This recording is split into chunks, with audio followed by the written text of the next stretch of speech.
এনেদৰে বিলীন কৰি দিয়া হ'ল প্ৰিয় শিল্পীগৰাকীক। সৰু সজাই সেই ষ্টেডিয়ামখন আৰু তাত থকা মানুহবোৰ এতিয়াও মনত পৰে।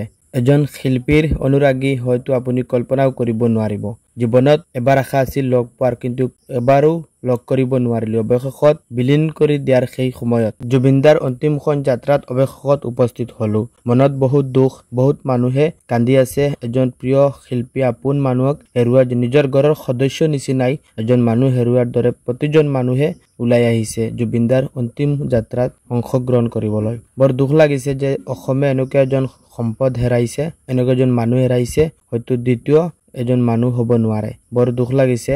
এজন মানুহ মৰিলে আৰু আঁতৰি গুচি গলে তাৰ মূল্যটো বুজি পোৱা যায়। চেম তেনেদৰে জুবিন গাৰ্গ হৈছে এনেকুৱা এজন মানুহ হয়তো সমগ্ৰ বিশ্বই চিনি পাইছে। সৰু সজাই সেই দৃশ্য এতিয়াও চকুৰ আগতে আছে। অসম চৰকাৰে জুবিনদাৰ সকলো বস্তু সংৰক্ষণ কৰি ৰাখক। তুমি যতে থাকা ভালে থাকা। জয় জুবিনদা। জীৱনত এটা সপোন আছিলে জুবিনদাক ওচৰৰ পৰা চোৱাৰ, কিন্তু সপোন হৈ থাকিল। কাকি এটা প্ৰগ্ৰামত গৈছিলো, তেওঁৰ বডিগাৰ্ডে ওচৰত যাব নিদিলে।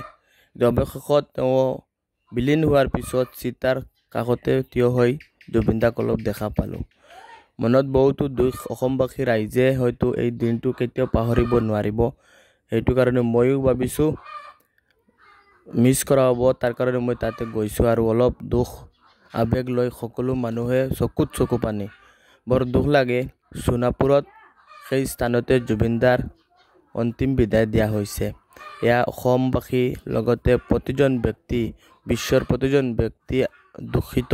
এনেকুৱা এজন শিল্পীক আমি হেৰাইছো, যিজন শিল্পী হয়তো আমাৰ মাজত থাকিলে বহুত ডাঙৰ সম্পদ আছিলে। বহুত কষ্টৰ অন্তত এতিয়া বহুতে প্ৰশ্ন কৰি আছে, বহুত ধৰণৰ সময় বাগৰি যোৱাৰ লগে লগে জুবিনদাৰ মৃত্যুৰ তথ্যই ওলাই পৰিছে। মই অনুৰোধ জনাম অসম চৰকাৰক, বা আপুনি যদি পোষ্টটো শুনি আছে, অতি শীঘ্ৰেই জুবিনদাক ন্যায় লাগিবই। জুবিনদাক যদি মাৰ্ডাৰ কৰা হৈছে তেনেহ'লে উচিত তদন্ত কৰি দোষীক কৰায়ত্ব কৰি অতি শীঘ্ৰেই শাস্তি প্ৰদান কৰিব লাগে।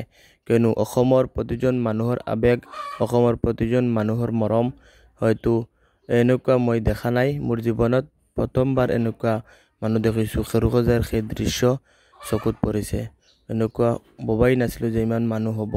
মই ভাবিছিলো মানুহজনক এবাৰ দেখিম, সৰু সজাইত যোৱাৰ পিছতো দেখিব নোৱাৰিলো। অন্তিম সময়ত চিতাৰ কাষতে বহি থিয় অলপ চাই আহিলো।